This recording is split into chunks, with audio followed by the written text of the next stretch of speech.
Howl Runner, Backstabber, 5 Obsidians. Yeah. Like, no upgrades, no nothing else. Like, here's my 7 TIE fighters. Let's go play the game. Yeah, Dom actually brought a TIE fighter list to campaign against cancer in South Bend and took first in a 64-player field with Howl Runner, Hull Upgrade, PTL, 3 Obsidians, 3 Academies. Yep. So it's they always call it the shark of X-wing, and it's kind of there for a reason, right? Like, and it was what can't remember, was it Keith Wilson, the UK national champ, or is that wrong? He lost to Morgan in the Final Four at Worlds as well, and I believe that was just a Wave 1 TIE Swarm list as well. I don't think he had any upgrades on it post that. Yeah, I think he actually lost to Tex in the top 8. Well, who was running the Swarm that lost to Morgan, and wasn't it the Final Four match? No, yeah, that was Tex. Oh, it was? Yeah. Okay. Yeah, basically, like, Tex took down Keith's Swarm, and then the next round, he got his matchup against Morgan. Okay. Yeah, and the other thing about TIE Swarms, too, is Wave 4 or 5, the Whisper was really kind of the thing you were scared of with the Swarm, because your really only method was blocking, and against a real crafty Whisper player like a Morgan Reid, they're going to be able to anticipate that coming. And that was basically why a big reason he was able to make it so far is that guys kept going for that trap, and he was able to keep anticipating it and getting away. And I feel like the Swarm, that was the one thing we were really scared of, was Whisper, because with those 2 dice, it's just hard to punch through that.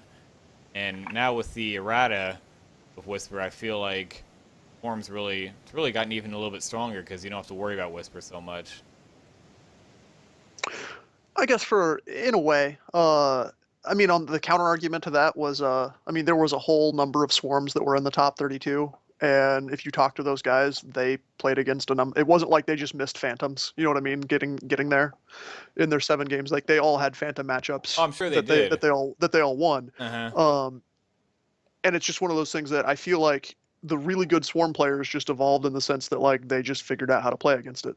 You know what I mean? Like, it's not a good matchup, right? Like, it's not like I wouldn't even say it's at a 50-50 if you're equal skill level. It's maybe 60-40, but you typically have that. I mean, other lists have that as well, right? Like, I mean, you bring like a Rebel Swarm of some kind, and you see a couple interceptors out there, like, you want to hate life as you're trying to pin down, Soontir or Jax, anybody like that. So I don't ever feel like it was I don't feel like it was as bad as people want to make it out to be.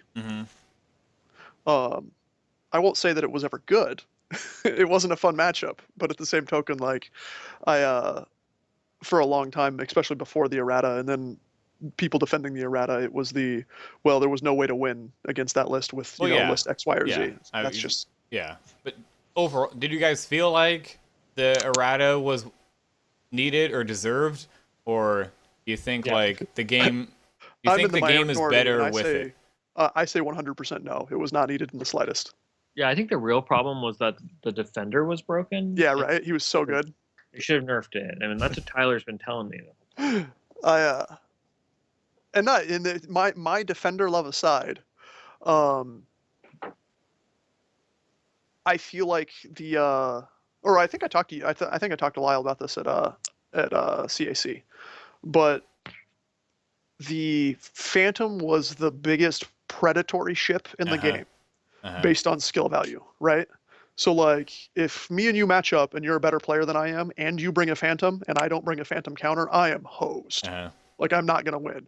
But if we're of equal skill and I bring a well-built list and you bring a Phantom, and my well-built list doesn't need to have a Phantom counter in it, it needs to not be 6 Hawks, right? Like, I can still win that matchup. Like, I'm not going to win it every time, but, like, there are things you can do, there are methods you can, in how you play and how you fly, you can win that. And I feel like there was a large portion of the X-Wing community that just didn't want to put the time in for it. And that also is the same thing with the player skill, right? Like, the people that are really good at this game that consistently, we've got Morgan and Tex that we're watching right now. They're playing again. Guess what? They've been in the championships of multiple tournaments. Why? They probably play this game pretty frequently. You know what I mean? They get lots of games in. And I feel like when you get lots of games in like that, you start learning how to play that. Sorry to interrupt, but it's on. Yes, yeah, it is. and Morgan goes That's super aggressive, and it looks like he caught Dallas. I don't think Dallas expected that. That's going to be a pretty crucial bump. Yeah, it is. Agreed. Because Vader has the target lock on him as well. And that is okay. Who has which Vader? Is Morgan's the one with Predator, or is Morgan's the one with Morgan has Predator. Okay, so that's an even worse shot then. So he's going to be taking a Predator. Yep. With no actions. Granted, he's got the 2 shields. It's not the worst thing in the world. I don't know if he's going to want to pop his adrenaline rush like next turn, like this early. I don't play with 1-shot cards frequently enough to know like when to use them. It's going to be dependent. If Chirno just goes like 2 forward, I think he's going to be right blocking that 4K, so sure. he wouldn't be able to. And that really hurts too now because Morgan, I'd be surprised if Morgan doesn't just ram him with Wiccan. I think that's almost a given that he's going to do that. So really Vader is going to be, if he takes a couple here, could be in a bad way. Yeah. Where the Wiccan's value really come through now.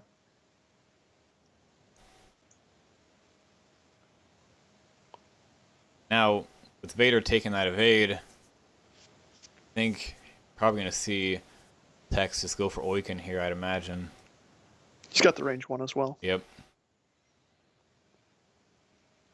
See, it's interesting. Like, I would, at this point, maybe I throw the dice. I'm like, well, if I can get lucky, I get a couple good shots on Morgan's Vader.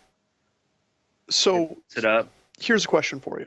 And I've thought about this multiple times, but I don't run gunner ships enough to really think it through. So you've got Rack in a pretty good position. He's going to get free damage on Oiken. Do you take the pot shot at Vader first? And if you miss and don't burn the evade token, then throw it back on Oiken for your second to get the guaranteed damage? That's very interesting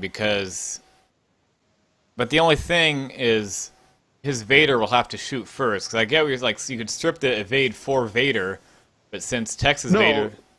Rack's at 10. Yeah, Rack is at 10. He's going to shoot before Vader. Yeah. So then, if you're talking about you want to strip that evade, well, that really doesn't really do a whole lot for you unless you're stripping it... Oh, I'm sorry. You're right. Yeah. Okay. Well, and I'm also, if you strip the evade, then you can fire at him again. Yes. If you don't strip the evade, then take the free damage. So it looks like he's not going to do it, but I get what you're saying, and yeah. I don't know if that's the right call. It's just one of those, yes. armchair quarterback sit back and go, maybe you do that. I feel like I probably would have because, I mean, if he takes it, well, you got to hit on Vader, and you still get to dash. You get to keep your target lock on Oiken free, but then it's interesting. That would definitely be. I feel like you can make an argument either way on that, but yeah, right. Like I said, I don't know what the right answer is. I'm just curious. Because I was actually running a Defender Decimator for a while. And basically with the beefed up points to the Defender, you don't have room for the Gunner on board. So I didn't have these hard questions.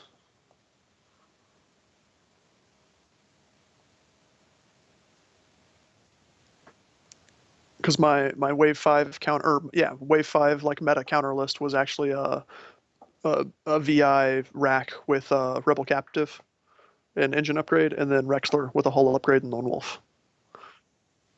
Because Rack could go chase down Fell or Whisper or anybody like that, and Rexler could just tear through the other Decimator. Wow, he rolled it. He went for Chirno. Interesting.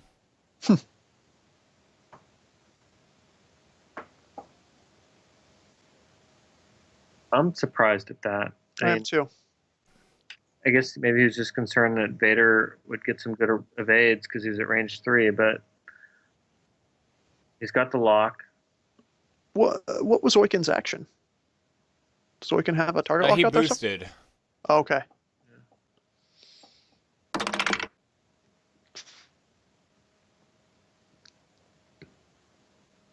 And maybe just Morgan does not want to split fire, and he's going to take this chance to strip Rack down. Yeah.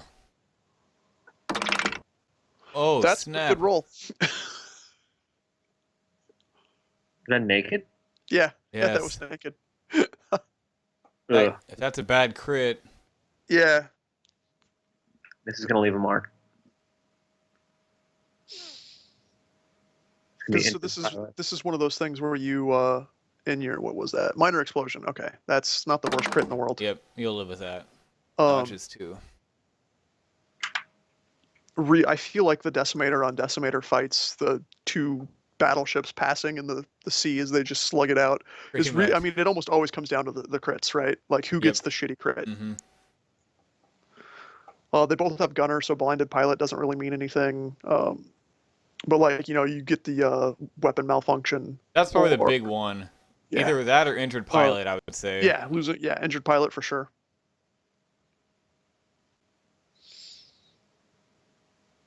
And granted, the minor explosions, direct hits. I mean, you get enough of those. They cut through you pretty quickly, so that's always a pain. You know, one that would potentially suck would be if you got a thrust control fire, because you're already going to be stressed from Rebel Captive. Yeah. That situation will now, and this came up in Morgan's semifinal match against Kinetic. It came down to an 88 against Oiken and a wounded Vader. The 88 did a Segnors. The stress, he had a shot on Oiken. He decided not to take it. Don't want that dreaded double stress. Right, he didn't want a double stress. Yeah.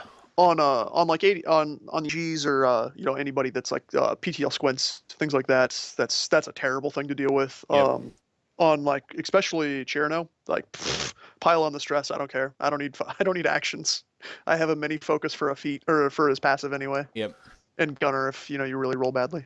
And Predator too. Well, not for. Yeah, that's Predator. Not on for. So they're kind of both Texas. In the same spot, right? Yeah. Like. Rear Admiral has his passive, and then Oiken's got the Predator.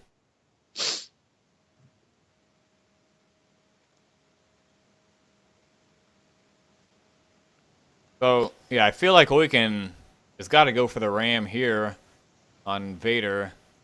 The one forward. Then the question: do you want a Dauntless there? Because again, you take that stress. If you decide to fire it. Rack, which kind of got that indication that he will, since he went for him with both those guys there. Like we just said, it'd be that double stress. So yeah, I feel like Oiken's got a ram here. Don't you guys agree or not? Go either way. Yeah, I would ram here for sure. I don't know about Dauntless. I mean, he has it on there, so he's planning on using it. You know what I mean? So that might not be. Might as well, because. At the same token, he's probably going to want to shoot Vader because Vader is not going to be able to get out of range one of him. But then again, I don't know. He's already got into hull on chair now, so he might want to burn that as quickly as he can. This is where that initiative bid by Tex, he hopes it pays off for him, having his Vader move last. Right. Morgan. That's the thing, right? So if Morgan burns Rear Admiral down, I mean he's probably trading Oiken for him, and so then he's still in this end game where the other Vader moves after him. He doesn't shoot quite as well, but here in this spot, what are you thinking? I feel like got a kind of one left bank with Morgan. I mean that's kind of predictable, but what else could you really conceivably do? If you're gonna ram with Oiken anyway. Oh, with Vader? Yeah. What else can you do? I would do that just because it sets up nicely for. I'm granted. So Rack is gonna just burn past him, right? Yeah. He's gonna do a 3 forward or a 3 forward screen on that, right? I believe it is. Which that's gonna be a pain, but you should, in theory, have a shot on I'd almost 3 hard turn out with Vader. And I think that's what Tex is thinking about. I think he's thinking. If I He's thinking about that K some. Do I K and burn the rush? And maybe I can do something kind of fancy here.